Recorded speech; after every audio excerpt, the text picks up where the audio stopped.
Hello everyone, welcome to my channel chemistry solution. मैं आपका chemistry teacher professor Sandeep Kumar आज। बच्चों, मैंने पिछले वीडियो में आपको ये बताया था कि मैं नोमेनक्लेचर ऑफ कॉम्प्लेक्स कंपाउंड बताऊंगा। IUPAC nomenclature of coordination chemistry. आप याद रखें, एक क्वेश्चन नीट में या IIT में जनरली कभी कभी आता है, नीट में तो आता ही रहता है। तो एक क्वेश्चन आपको नोमेनक्लेचर से आएगा। इसमें जो नोमेनक्लेचर है कॉम्प्लेक्स कंपाउंड में, सिर्फ आज मैं आपको उसी का वीडियो दे रहा हूँ। सिर्फ वही ट्रिक्स बता रहा हूँ जिससे आपको IUPAC लिखने में प्रॉब्लम नहीं होगी। देखिए, IUPAC nomenclature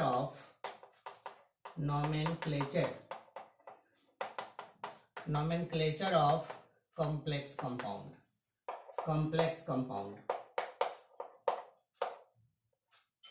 IUPAC nomenclature of complex compound।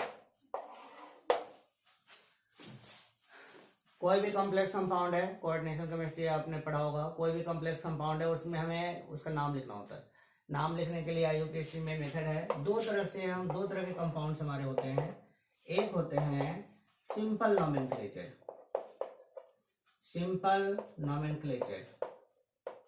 Nomenclature, दूसरा होता है ब्रिज कंपाउंड नोमेनक्लेचर।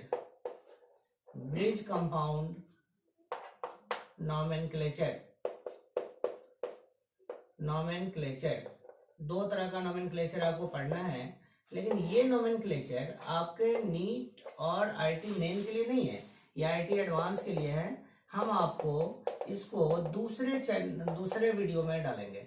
अभी हम आपको ये बताने जा रहे हैं कि इसका आप नाम कैसे लिखेंगे। ये वाला जो सिलेबस है आपका, यह नीट में और IIT मेन में आपको पढ़ना है। नीट में, IIT मेन में पढ़ना है। दूसरा, अगर आप बोर्ड का एग्जाम दे रहे हैं तो बोर्ड में भी यही आएगा। तो अभी हम आपको इसका नोमेनक्लेचर इस पार्ट में बता रहे हैं। इसका जो एडवांस लेवल होगा, एडवांस के लिए वो हम दूसरे पार्ट में आपको बताएंगे। तो अब हम शुरू करने जा रहे हैं simple nomenclature of complex compound.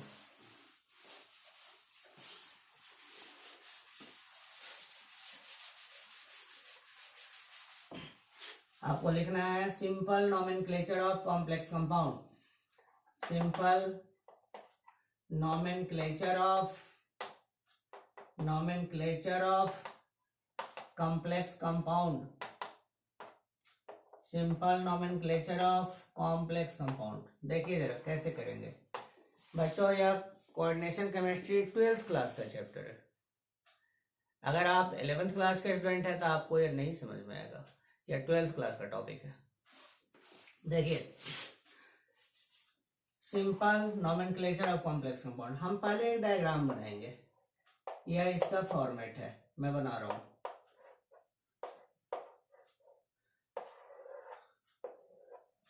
यह इसका एक फॉर्मेट है। इस फॉर्मेट को अगर आप समझ गए तो आप इसका नाम लिख लेंगे। यहाँ पे क्या है, यह जो हमने बॉक्स बनाया है, यह बॉक्स है काउंटर मेटल। इसको कहते हैं काउंटर मेटल। और यह जो काउंटर मेटल है, यह S ब्लॉक का मेटल होता है। S ब्लॉक का मेटल होता है। हमेशा जो ये काउंटर मेटल है वो S ब्लॉक का मेटल होता है। इसको आप देखिए, ये जो है यह मेटल है, इसको कहेंगे central metal. This is central metal. और यह जो मेटल है यह D ब्लॉक का मेटल होता है। यह D ब्लॉक का मेटल होता है। दूसरा, ये जो कंपाउंड आप देख रहे हैं गोल वाला, ये है लिगैंड। This is ligand. यह लिगैंड है। इस छोटे वाले जो गोल है इसको कहते हैं कोऑर्डिनेशन नंबर। यहां से लेकर यहां बिग ब्रैकेट, जो बिग ब्रैकेट आप देख रहे हैं, यहां से लेकर यहां तक, इसको कहते हैं कोऑर्डिनेशन स्फीयर।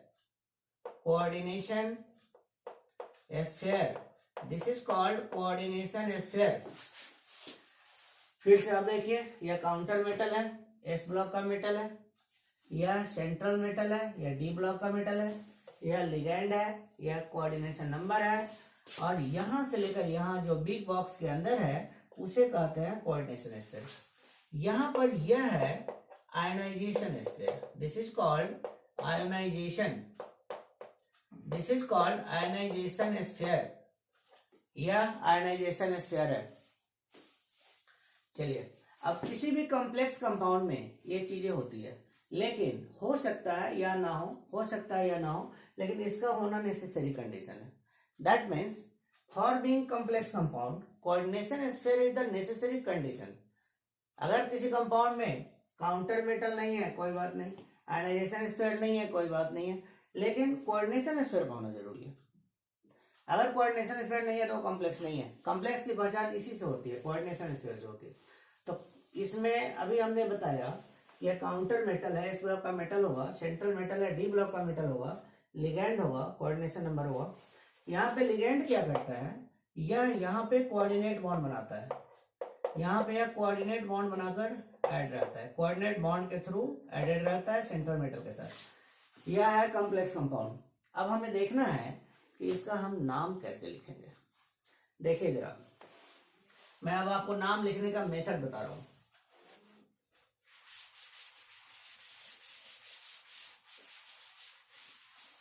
नाम लिखने में इसका नाम लिखना बहुत मुश्किल नहीं है, थोड़ा सा टेक्निकली आपको समझना पड़ेगा। अभी हमने एक फॉर्मेट बनाया था, उसी फॉर्मेट को मैं बना रहा हूं। यह है। चलिए, सबसे पहले हम इसका नाम लिखते हैं, एक नंबर पे इसी को लिखेंगे। उसके बाद दूसरे नंबर पे हम इसको लिखते हैं।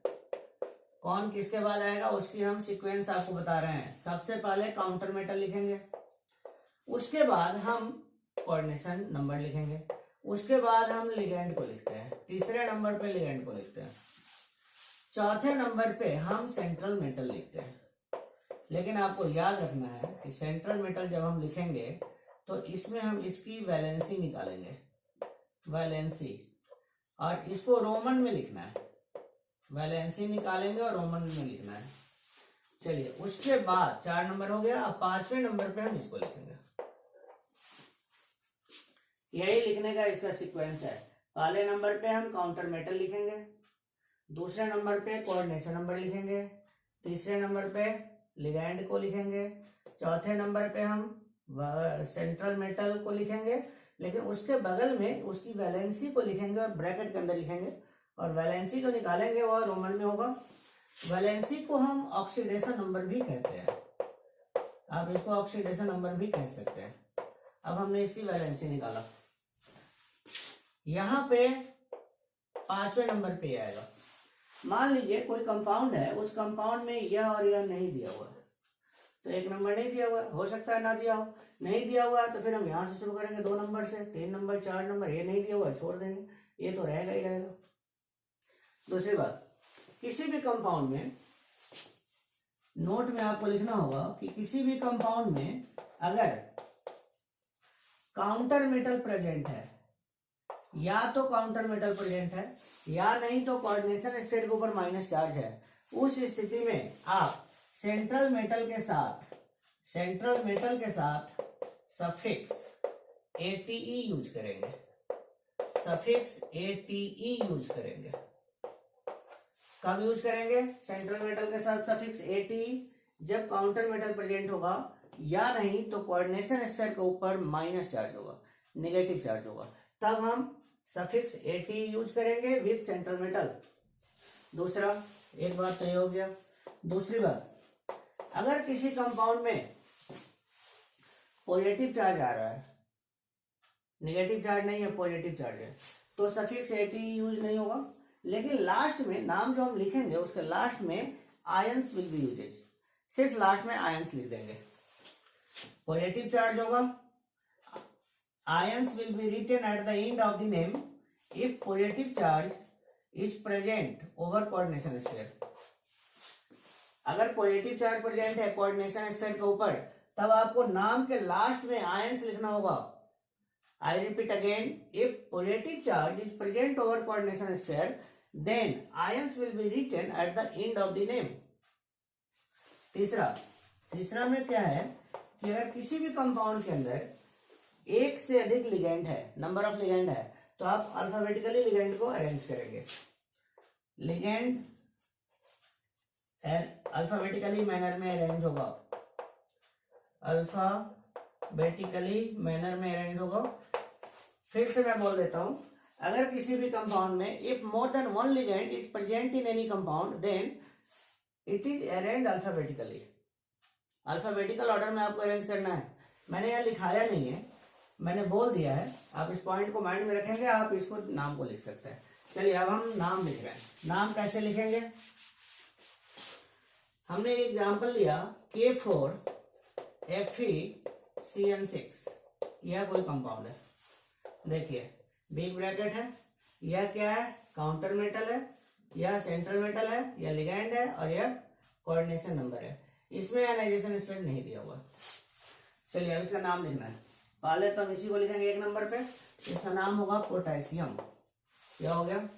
उसके बाद अब हम लिखेंगे इसको हेक्सा, फिर लिखेंगे Cn को साइनो, फिर यहाँ फेरेट, FERRAT फेरेट। अब यहाँ पर वैलेंसी निकालेंगे, अभी मैं निकाल रहा हूं। अभी हमने बताया था कि अगर काउंटर मेटल प्रेजेंट है या इसके ऊपर माइनस चार्ज है तो AT लगेगा। देखिए फेरस है, हमने फेरेट लिखा है। कॉपर होता, क्यूपरेट होता, प्लेटिनम होता, प्लेटिनेट होता, तो यहाँ पर फेरेट हो गया। अब आपको इसका ऑक्सीडेशन नंबर निकालना है। ऑक्सीडेशन नंबर के लिए देखिए पोटेशियम का 1/4, फेरस का निकालना है X मान लो, Cn का -1 होता है तो 6 × -1 = 0, 4 + x - 6 = 0, x - 2 = 0, x = 2। इसलिए आपको रोमन में 2 लिखना है। हो गया। अगर ये नहीं होता तो यहां से शुरू करते और इसका नाम लिखते। रही बात यह ऑक्सीडेशन नंबर, ऑक्सीडेशन नंबर एक रिडॉक्स चैप्टर है, उसमें आपने पढ़ा होगा। दूसरी बात, इस कंपाउंड में जितने भी लिगैंड होंगे सबका चार्ज होता है। नेक्स्ट वीडियो में मैं चार्ज डालूंगा, लेकिन अभी आपको चार्ज याद रखना होगा। जब जो भी लिगैंड है उसके ऊपर अपना चार्ज होगा और उस चार्ज को रख करके यहाँ आप ऑक्सीडेशन नंबर निकालेंगे। इसी को वैलेंसी कहते हैं और इसी को यहाँ पे रखना है, लेकिन रोमन में रखना है। ठीक है। अगर यहाँ पे एक से अधिक लिगेंड होगा तो आप अल्फाबेटिकली लिगेंड को यूज करेंगे। अल्फाबेटिकली लिखेंगे जो भी लिगेंड होगा, लेकिन फॉर्मेट यही होगा। इस फॉर्मेट के आधार पे हम इस क्वेश्चन को सॉल्व करेंगे। प्रैक्टिस के लिए मैं एग्जाम्पल में डालूंगा प्रैक्टिस पेपर बाद में, लेकिन मेथड यही लगना है। कोई भी नोमेनक्लेचर का क्वेश्चन होगा, मेथड आपका यही रहेगा।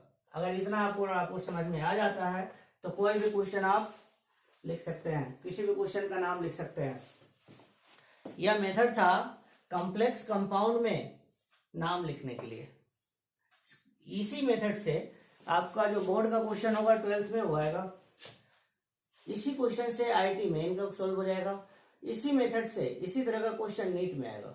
एक और है ब्रिज कंपाउंड का, जो IIT एडवांस के लिए है। मेरा नेक्स्ट वीडियो में मैं आपको बताऊंगा। ठीक है बच्चों, मुझे लगता है इस क्वेश्चन को आप करेंगे तो इसको करने के लिए आपको लिगेंड का चार्ज याद होना चाहिए। लिगेंड का चार्ज क्या होगा? चार्ज नहीं लिखेंगे तो आपको ऑक्सीडेशन नंबर निकालने में दिक्कत होगी, इसलिए चार्ज की लिस्ट आपको पता होना चाहिए। आगे वीडियो में दूंगा, उसमें मैं इसकी लिस्टिंग भी कर दूंगा कि आपको दिक्कत ना हो, तो इसकी लिस्ट आपको करना पड़ेगा। बाकी फॉर्मेट यही होगा। अगर ये नहीं दिया है तो आप यहाँ से शुरू करेंगे, ये भी नहीं दिया है कोई बात नहीं, आप इतना लिख के छोड़ देंगे। अगर यहाँ पर लिगेंड एक से ज्यादा है तो आपको अल्फाबेटिकली लिगेंड देना पड़ेगा। 2 लिगेंड है, 3 लिगेंड है तो अल्फाबेटिकली जो पहले आएगा उसको हमें करना पड़ेगा। होप सो आपको समझ में आ गया होगा। इस पे मैं अभी 1-2 क्वेश्चन अभी आपको और कराता हूं, देखिए जरा।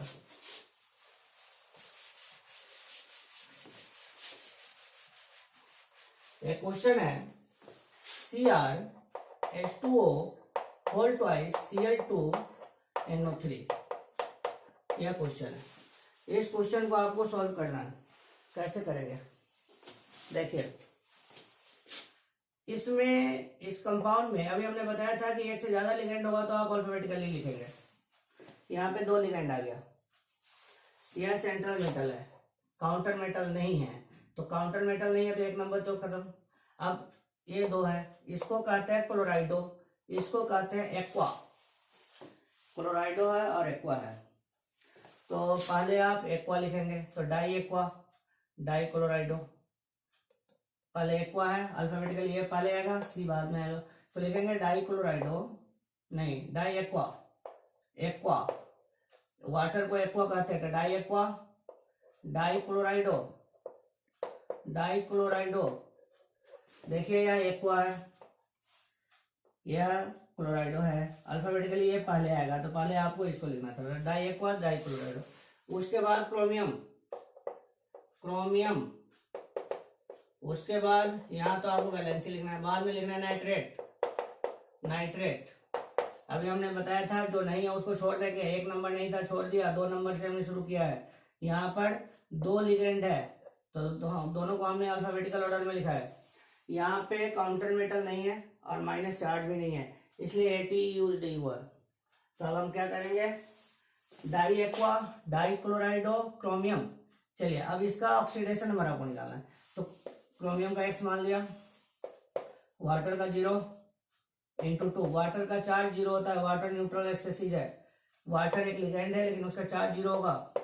क्लोरीन हाइड्रोजन का -1 होता है, प्लस NO3 पे भी -1 चार्ज है, 0, टोटल नेट चार्ज 0 है, न्यूट्रल कर दिया, तो X ये तो 0 हो गया, plus 0 -2 -1 equal to 0, X -3 equal to 0, X equal to 3।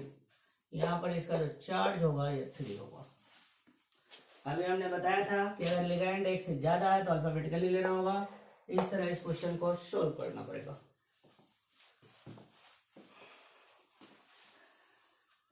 बच्चों मुझे लगता है आपको समझ में आ गया होगा। अब आप लाइक, सब्सक्राइब एंड शेयर करें। नेक्स्ट वीडियो में मैं आपको मॉलिक्यूलर ऑर्बिटल थ्योरी का डिस्कशन करूंगा।